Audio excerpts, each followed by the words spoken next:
Hey guys, welcome back to another video on utility classes. And guys, today we're gonna start a new series for class 11th and 12th on the subject economics.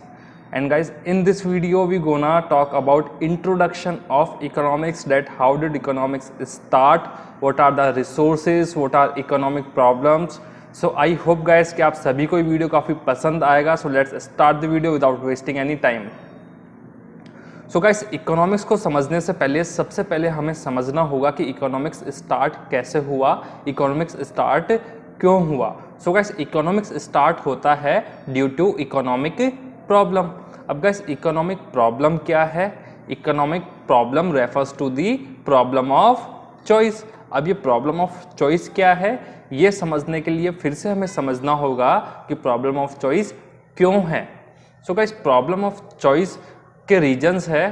First, unlimited human wants. It means कि हमारे जो human wants है वो unlimited है. Unlimited means कि जो कभी ना ख़त्म हो, हमें ये भी चाहिए वो भी चाहिए, सब कुछ चाहिए होता है हमें. अब गाइस, ह्यूमन वांट्स को फुलफिल करने के लिए जो रिसोर्सेज है वो है limited. Resources are limited. Human wants are unlimited, जो कभी ख़त्म ना हो, और रिसोर्सेज आर लिमिटेड. और गाइस, इसी के साथ जो थर्ड फैक्टर है वो है resources have alternate uses. It means कि हम एक ही रिसोर्स को मोर देन वन यूज में यूज कर सकते हैं. यानी एक ही रिसोर्स से हम दो या दो से ज़्यादा काम कर सकते हैं. So guys, unlimited human wants, limited resources और रिसोर्सेज हैव अल्टरनेट यूजेस. इन तीनों से मिलकर बनती है हमारी प्रॉब्लम ऑफ चॉइस. अब प्रॉब्लम ऑफ चॉइस क्या होती है? To satisfy unlimited human wants with limited resources. यही प्रॉब्लम ऑफ चॉइस होती है कि हम अपनी अनलिमिटेड वांट्स को फुलफिल करने के लिए इन लिमिटेड रिसोर्सेज का यूज कैसे करें. सो गाइस, इस कंडीशंस में जो हम डिसीजन लेते हैं उन्हीं डिसीजंस के स्टडी को हम इकोनॉमिक्स बोलते हैं. अब गाइस, आई होप कि आप सभी को पता होगा what are resources. So guys, resources are the goods और services which satisfy our wants और नीड्स. यानी ऐसी कोई भी चीज़ जो हमारी वांट्स या नीड्स को सेटिस्फाई करती है उन्हें हम रिसोर्स बोलते हैं. फॉर एग्जांपल, अगर हमें प्यास लग रही है तो हम पानी पीते हैं. Water is a resource for us. अगर हमें सपोज एग्रीकल्चर प्रोड्यूस करना है तो उसके लिए हमें लैंड, एग्रीकल्चर प्रोडक्ट्स प्रोड्यूस करने हैं तो उसके लिए हमें लैंड चाहिए होती है. तो land is a resource for us. अगर हमें रहना है, घर बनाना है, उसके लिए हमें लैंड चाहिए, तो again land is resource for us.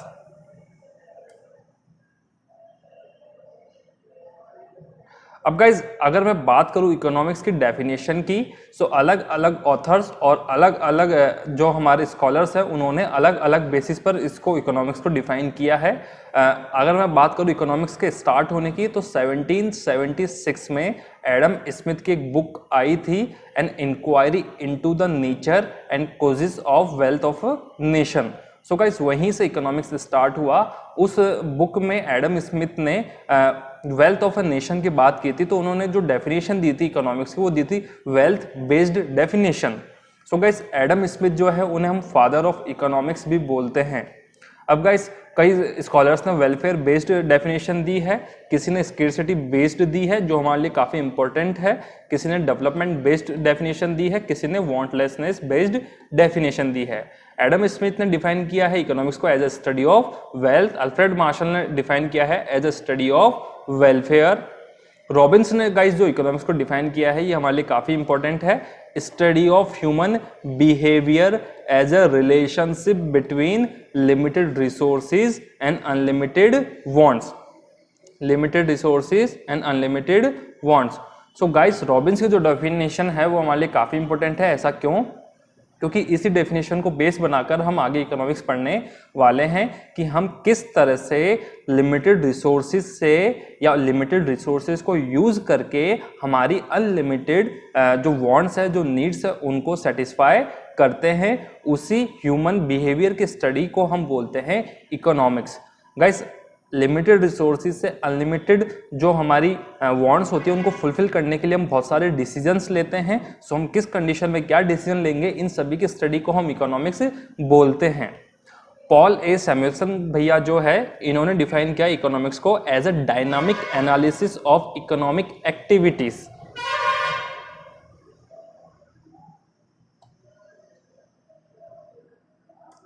अब वैसे अगर मैं सिंपल टर्म में इकोनॉमिक्स की बात करूं तो ये हमें पता लग चुका है कि economics is the study of human behaviour, कि जो ह्यूमंस है या फिर मैं बोलूं मोर स्पेसिफिकली इकोनॉमिक एजेंट्स। अब गाइस इकोनॉमिक एजेंट्स को इंडिविजुअल भी हो सकता है, कोई फर्म भी हो सकती है, कोई ग्रुप ऑफ पीपल भी हो सकता है, और एज अ नेशन पूरा एक कंप्लीट नेशन भी इकोनॉमिक एजेंट हो सकता है। सो इकोनॉमिक जो एजेंट्स है वो अपनी अनलिमिटेड वांट्स को सेटिस्फाई करने के लिए लिमिटेड रिसोर्सेज का किस तरह से यूज लेते हैं, उसी की इस प्रॉब्लम की स्टडी को ही हम बोलते हैं इकोनॉमिक्स। अब गाइस यहाँ पे इकोनॉमिक्स एजेंट्स कई प्रकार के होते हैं। For example consumer is one economic agent. Consumer कौन होता है? जो गुड्स या सर्विसेज को कंज्यूम करता है, जो उसे यूज करता है। फॉर एग्जांपल अगर हम मार्केट से आइसक्रीम लाकर खा रहे हैं तो हम आइसक्रीम को कंज्यूम कर रहे हैं। अगर हम इंश्योरेंस सर्विस ले रहे हैं तो हम उस सर्विस को कंज्यूम कर रहे हैं। प्रोड्यूसर कौन होता है? जो उस गुड्स या सर्विस को प्रोड्यूस करता है, बनाता है। सो गाइस जो कंज्यूमर है वो चाहता है कि उसका प्रॉफिट मैक्सिमाइज हो। प्रोड्यूसर चाहता है, कंज्यूमर चाहता है कि उसका जो सेटिस्फेक्शन हो, उसको जो उस गुड से जो सेटिस्फेक्शन मिलता है वो मैक्सिमाइज हो, यानी उसको कम से कम पैसे में ज़्यादा से ज़्यादा गुड्स या सर्विसेज मिल पाए। और शायद गाइस जो प्रोड्यूसर है वो चाहता है कि उसका जो प्रॉफिट है वो मैक्सिमाइज हो। सो ऐसे केस में हर कोई अपना जो प्रॉफिट है या सेटिस्फेक्शन है वो मैक्सिमाइज करना चाहता है। कंज्यूमर अपना सेटिस्फेक्शन मैक्सिमाइज करना चाहता है, प्रोड्यूसर अपना प्रॉफिट मैक्सिमाइज करना चाहता है, और अगर मैं सोसाइटी की बात करूं तो सोसाइटी अपना वेलफेयर या सोशल वेलफेयर जो है उसे मैक्सिमाइज करना चाहती है। सो गाइस इन सभी प्रॉब्लम्स की, यानी कंज्यूमर अपना सेटिस्फेक्शन कैसे मैक्सिमाइज करेगा, प्रोड्यूसर अपना प्रॉफिट कैसे मैक्सिमाइज करेगा, और सोसाइटी अपना सोशल वेलफेयर कैसे मैक्सिमाइज करेगी, इन सभी प्रॉब्लम्स की स्टडी को हम बोलते हैं इकोनॉमिक्स। सो गाइस सबसे पहले मैं बता दूं कंक्लूजन में कि economics is a social science, economics is not a pure science. Economics studies behaviour of individuals and Nations. हम पहले ही बात कर चुके हैं कि इकोनॉमिक प्रॉब्लम को सॉल्व करने के लिए इंडिविजुअल्स या पूरी इकोनॉमी, जिसे हम नेशन भी बोलते हैं, वो किस तरह से बिहेव करते हैं, क्या डिसीजन लेते हैं, इन्हीं डिसीजंस की स्टडी को हम बोलते हैं economics. It is related to finding solution to make choices between unlimited wants and scarce means having alternative uses। Guys ये भी हम पहले ही डिस्कस कर चुके हैं कि लिमिटेड रिसोर्सेज अनलिमिटेड वांट्स को कैसे हम फुलफिल करेंगे, इसी की स्टडी को हम इकोनॉमिक्स बोलते हैं। सो गाइस आई होप कि अब आप सभी को क्लियर हो चुका होगा कि economics is not the study of money, economics is study of the human behaviour to fulfill its his unlimited wants from limited amount of resources. So I hope guys कि आपको वीडियो काफ़ी पसंद आया होगा। सो अगर गाइस आपको video पसंद आया तो लाइक करें, शेयर करें, कमेंट करें। साथ ही साथ अगर आप हमारे चैनल पे नए हैं और अभी तक चैनल सब्सक्राइब नहीं किया है तो गाइस ऐसे ही अच्छे अच्छे वीडियो देखने के लिए हमारे चैनल को जरूर से सब्सक्राइब करें। Thank you guys.